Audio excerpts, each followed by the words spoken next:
Halo guys, ketemu lagi. Hari ini kita akan diskusi tentang kiat atau langkah-langkah secara garis besar dalam menghadapi skripsi. Skripsi kurang lebih terdiri dari 5 bab. Bab pertama, jadi teman-teman bisa menjelaskan tentang judul skripsi tersebut. Kenapa teman-teman memilih judul skripsi tersebut? Variabel-variabel yang ada dalam judul skripsi tersebut, misalnya variabel X1 tentang apa? Variabel bebas, variabel terikat yang mana, variabel bebas yang mana? Variabel bebas X1, variabel terikat X2, dan variabel Y. Kemudian latar belakang. Apa teman-teman latar belakang dalam penelitian itu? Jadi dari judul skripsi teman-teman membuat rumusan masalah. Dari rumusan masalah, kemudian tujuan dari penelitian itu untuk mengetahui titik-titik, untuk mengetahui titik-titik dan seterusnya. Kemudian ada pengertian dari sampel. Pengertian sampel itu apa? Jumlah sampel dalam penelitian itu berapa orang? Atau berapa banyak? Dan populasi. Jumlah populasi berapa? Jadi misalnya populasi itu adalah seluruh karyawan dalam perusahaan itu, sedangkan sampel itu adalah bagian karyawan yang diambil, jadi lebih sedikit. Kemudian hipotesis atau dugaan sementara. Misalnya diduga ada pengaruh atau diduga tidak ada pengaruh.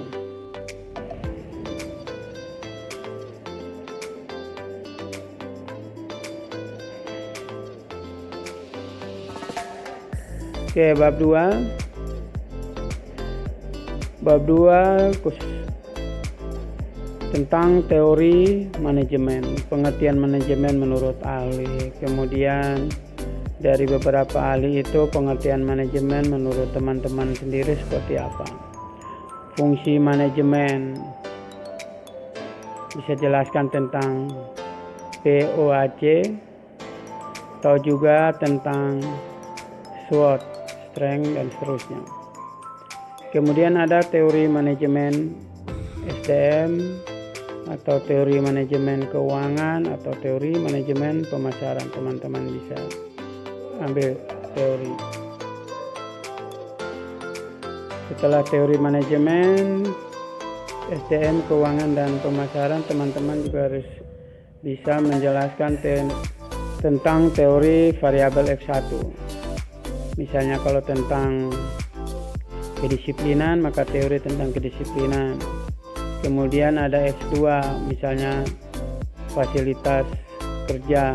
Teman-teman bisa urai tentang teori tersebut. Dan variabel Y. Kemudian di situ ada kerangka berpikir. Kerangka berpikir ini garis-garis atau alur yang akan teman-teman uraikan dalam bab 4. Jadi kerangka berpikir, misalnya variabel X1 indikatornya apa saja, terus teman-teman menggunakan teori siapa. Kemudian ada X2 komponennya apa saja dan memakai teori siapa. Kemudian yang terakhir itu Y, komponennya apa saja dan memakai teori siapa. Dari kerangka berpikir ini, komponen-komponen tersebut yang akan teman-teman breakdown atau jadikan butir pernyataan pada kuesioner. Kuesioner ini yang akan teman-teman bagi kepada responden atau karyawan. Oke ya, kita lanjut ketiga. Bab 3 atau yang ketiga itu tentang objek penelitian ya, tentang objek penelitian. Berarti di situ ada tentang perusahaan tempat teman-teman teliti. Sejarah singkat terbentuknya, mungkin letaknya di mana, Kemudian ada visi misi dari perusahaan tersebut, struktur organisasi yang terdiri dari termasuk juga fungsi dan tugas dari tiap-tiap bagian.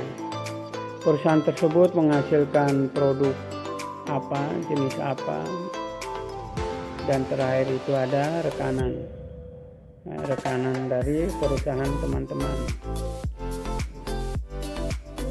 Oke, yang berikutnya keempat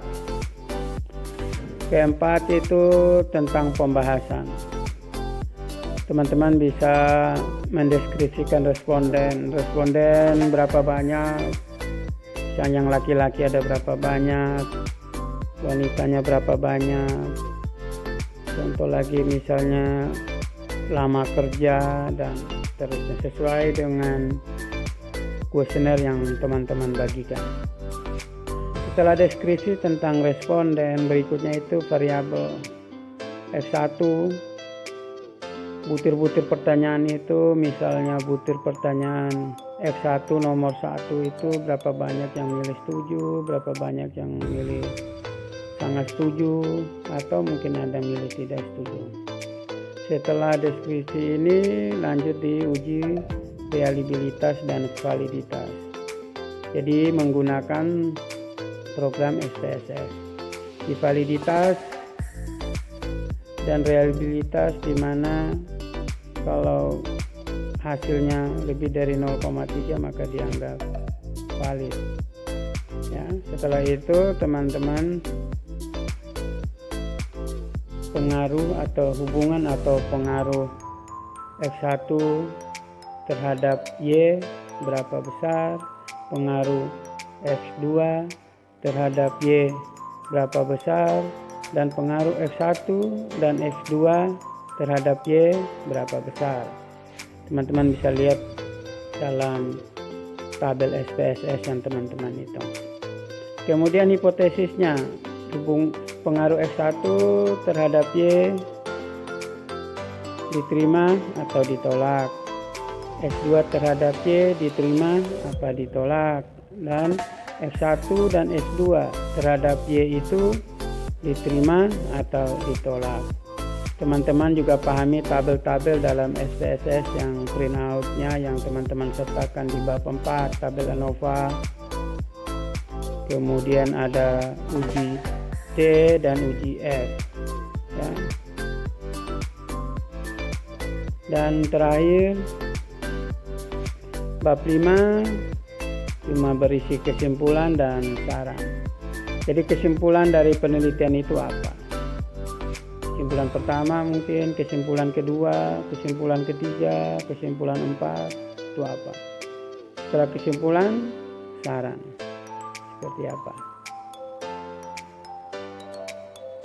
Dan lain-lain ini tergantung perkembangan dalam suasana sidang yang akan disampaikan oleh tim penguji. Sikap teman-teman menunjukkan nilai teman-teman.